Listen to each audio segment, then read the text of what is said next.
So আজকে হইলো রবিবার, আর রবিবারে মানে হইলো ভালো মন্দ খাওয়ার দিন। সো সকালে উঠিয়া বাজার করে লিছি। তো এদিকে মারে আমি কইছি যে আজকে কেটে কেটে আনতে দেখাইলাম। তো মায়ে দেখার ইনো আছে, দেখো বাসমতি রাইসের পর এখানটা আছে কালকের প্রসাদ দিছিল গণেশ পূজার।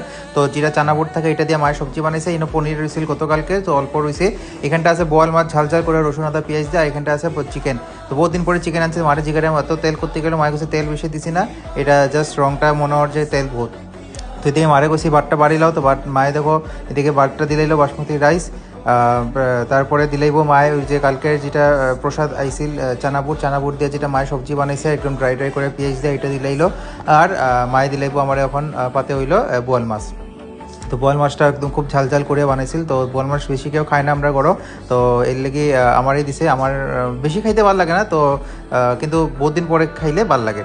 তো আমি এখন খাইলাম, খাইয়া দেখলাম টেস্টটা খুব ভালো হয়েছে। কইরাম মাঠে যে ভুট্টার তরকারিটা খুব ভালো হয়েছে।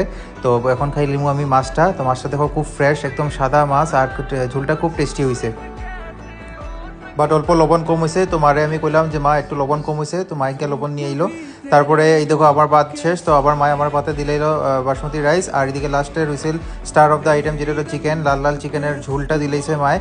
তো এটা এখন মাকে খাইলাম, খুব টেস্টি হয়েছে। মারে আমি যেখানে বহুত দিন পরে মাংস হয়েছে, তো মায়ে মনে করতে পারেন না। যাই হোক, দুপুরে খাওয়াটা খুব ভালো লাগলো। যদি আপনারা ভিডিওটা ভালো লাগে তাহলে লাইক করে দিও আর কমেন্ট করে দিও। আর থ্যাংকস ফর ওয়াচিং।